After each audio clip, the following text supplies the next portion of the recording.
The stranger at the well. While Jesus was teaching in Jerusalem and in the country places near it, John the Baptist was still preaching and baptizing. But already the people were leaving John and going to hear Jesus. Some of the followers of John the Baptist were not pleased as they saw that fewer people came to their master, and that the crowds were seeking Jesus. But John said to them, I told you that I am not the Christ, but that I am sent before him. Jesus is the Christ, the King. He must grow greater, while I must grow less, and I am glad that it is so. Soon after this, Herod Antipas, the king of the province or land of Galilee, put John in prison. Herod had taken for his wife a woman named Herodias, who had left her husband to live with Herod, which was very wicked. John sent word to Herod, that it was not right for him to have this woman as his wife. These words of John made Herodias very angry. She hated John, and tried to kill him. Herod himself did not hate John so greatly, for he knew that John had spoken the truth. But he was weak, and yielded to his wife Herodias. To please her, he sent John the Baptist to a lonely prison among the mountains east of the Dead Sea, for the land in that region, as well as Galilee, was under Herod's rule. There in prison Herod hoped to keep John safe from the hate of his wife Herodias. Soon after John the Baptist was thrown into prison, Jesus left the country near Jerusalem with his disciples, and went toward Galilee, the province in the north. Between Judea in the south and Galilee in the north, lay the land of Samaria, where the Samaritans lived, who hated the Jews. They worshipped the Lord as the Jews worshipped him, but they had their own temple and their own priests. And they had their own Bible, which was only the 5 books of Moses, for they would not read the other books of the Old Testament. The Jews and the Samaritans would scarcely ever speak to each other, so great was the hate between them.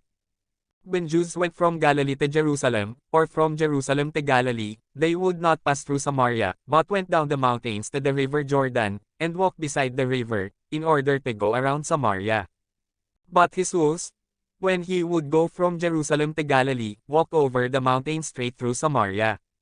One morning while he was on his journey, he stopped to rest beside an old well at the foot of Mount Gerizim, not far from the city of Shechem, but nearer to a little village that was called Sychar.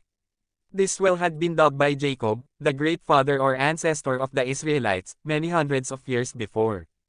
It was an old well then in the days of Jesus, and it is much older now, for the same well may be seen in that place still.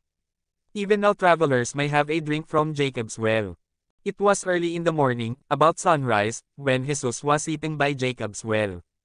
He was very tired, for he had walked a long journey, he was hungry, and his disciples had gone to the village near at hand to buy food. He was thirsty, too, and as he looked into the well he could see the water 100 feet below, but he had no rope with which to let down a cup or a jar to draw up some water to drink. Just at this moment a Samaritan woman came to the well, with her water jar upon her head, and her rope in her hand.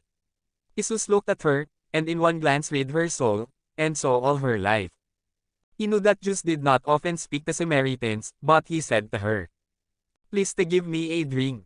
The woman saw from his looks and his dress that he was a Jew, and she said to him, "How is it that you, who are a Jew, ask drink of me, a Samaritan woman?" Jesus answered her, "If you knew what God's free gift is, and if you knew who it is that says to you, 'Give me a drink,' you would ask him to give you living water, and he would give it to you."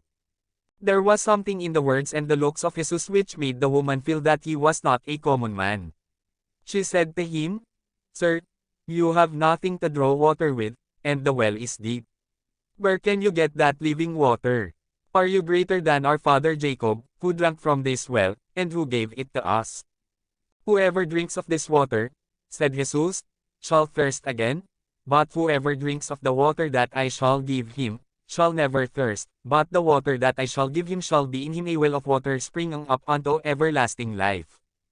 "Sir," said the woman, "give me some of this water of yours, so that I will not thirst any more, nor come all the way to this well." Jesus looked at the woman, and said to her, "Go home, and bring your husband, and come here." "I have no husband," answered the woman. "Yes," said Jesus, "you have spoken the truth.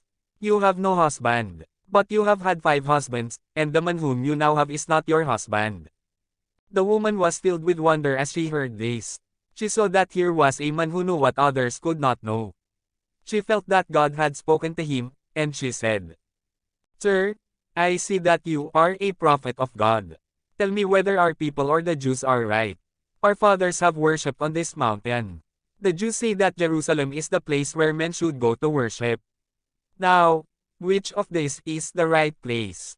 "Woman, believe me," said Jesus, "there is coming a time when men shall worship God in other places besides on this mountain and in Jerusalem. The time is near, it has even now come, when the true worshippers everywhere shall pray to God in spirit and in truth, for God himself is a spirit." The woman said, "I know that the Anointed One is coming, the Christ. When he comes, he will teach us all things." Jesus said to her, "I that speak to you now am he, the Christ." Just at this time the disciples of Jesus came back from the village. They wondered to see Jesus talking with this Samaritan woman, but they said nothing. The woman had come to draw water, but in her interest in this wonderful stranger, she forgot her errand.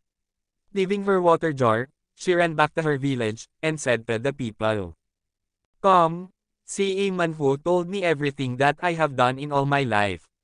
Is not this man the Christ whom we are looking for?" Soon the woman came back to the well with many of her people. They asked Jesus to come to their town, and to stay there and teach them. He went with them, and stayed there 2 days, teaching the people, who were Samaritans. And many of the people in that place believed in Jesus, and said, "We have heard for ourselves, now we know that this is indeed the Savior of the world."